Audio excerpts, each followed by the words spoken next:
शेतकऱ्याच्या विविध मागण्यासाठी वसमत तालुक्यातील कवठा टी पॉइंटवर जे आहे ते शेतकऱ्यांनी रास्ता रोको केलेला आहे। नांदेड हिंगोली राज्य महामार्गावरती मागच्या काही वेळापासून हा रास्ता रोको आहे।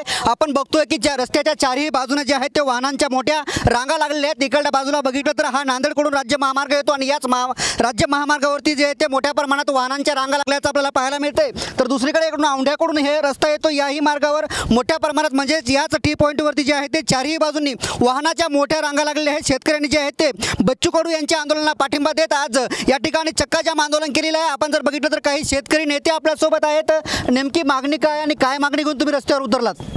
आज पूर्ण महाराष्ट्रभर बच्चूभाऊ कडू यांच्या आदेशानुसार संपूर्ण कर्ज माफी होण्यासाठी पूर्ण महाराष्ट्रभर चक्काजाम आंदोलनाचं आयोजन केलेलं आहे आणि त्या अनुषंगानं आम्ही या ठिकाणी रस्ता रोको केलेला आहे, चक्काजाम केलेला आहे आणि अतिशय शांततेनं लढणारे आम्ही शेतकरी आहोत, कार्यकर्ते आहोत।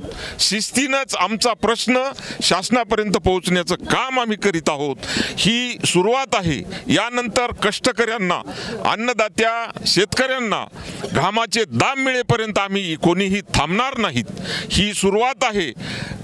हमी भाव मिळेपर्यंत, कष्टाचे दाम मिळेपर्यंत आमचा हा लढा चालू राहील। ही सुरुवात आहे। आमच्या जर मागण्या मान्य झाल्या तर यापेक्षाही तीव्र आंदोलन करू असा इशारा जे आहे ते याच आंदोलकांनी दिला आहे। काही आंदोलक अजून आपल्या सोबत आहेत। नेमकी काय मागणी असणार आहे? मागणी आमची प्रामुख्यानं एक असणार आहे की या महाराष्ट्रातल्या शेतकऱ्यांचं सरकारनं दिलेल्या आश्वासनाप्रमाणे तात्काळ कर्जमुक्ती करावी।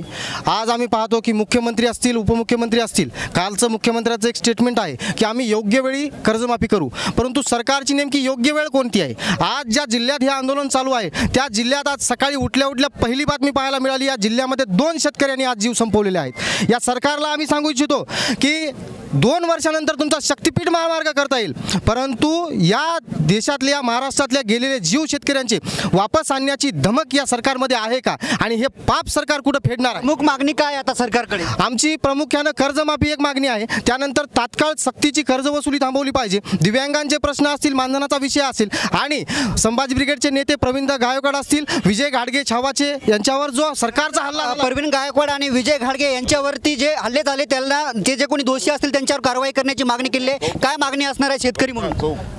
आम्ही या ठिकाणी जो आपण शेतकरी लढा दिलेला आहे, आपण या सरकारनं काय केलं की सरकार शेतकऱ्याला आपल्याला वाऱ्यावर सोडण्याचं काम केलं आहे। माननीय कृषी मंत्री हे शेतकऱ्याला वाऱ्यावर सोडत आहेत। तुमची मागणी काय आता सरकारकडे? सरकारकडे एकच मागणी आहे की कर्जमाफी झाली पाहिजे, शेतीला हमी भाव मिळाला पाहिजे। तर कर्जमाफी झाली पाहिजे, शेतीच्या मालाला हमी भाव मिळाला पाहिजे, यासह अन्य मागण्या आहेत। सर, महत्त्वाची मागणी काय असणार आहे? आमच्या कष्टकरी शेतकऱ्यांचा 7 बारा सरकारनं कोरा केला पाहिजे।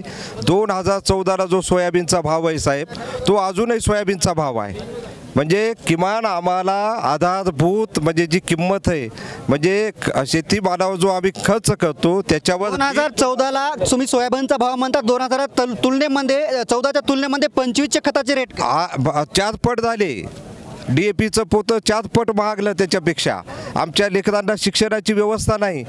काय करता? शक्ती मार्ग काय चुलीत घालता का आम्हाला? आमचे जसं भाऊंनी सांगितलं, आलोक भाऊंनी, आज मेलेले शेतकरी पुन्हा येणार आहेत का? आम्ही शक्ती मार्ग पुन्हा काढूत आणि शक्ती मार्ग तुमचा या लाईट एवढा इतका 40 फूट उंच असणार। खरं तर ह्या शेतकऱ्यांचे विविध प्रश्न आहेत। 2014ला जे आहे ते सोयाबीनला भाव नव्हता, मात्र खताचा रेट जो आहे तो कमी होता आणि त्याच तुलनेमध्ये 2025 मध्ये जे आहे ते खताचे रेट वाढले, मात्र मालाचे भाव वाढले नाही। कुठेतरी आमच्या मालाला भाव द्यावा आणि शेतकऱ्यांची सरसकट कर्जमाफी करावी अशी मागणी जी आहे ते याच आंदोलकांनी केलेली आहे। कॅमेरामॅन ज्ञानेश्वर वानखेडेसह मी रमेश चेंडके, TV9 मराठी, कवठा पॉइंट, वसमत, हिंगोली।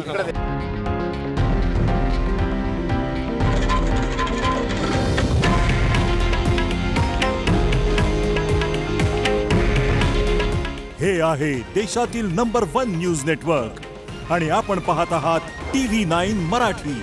काळजी तुमची, हित महाराष्ट्राचं।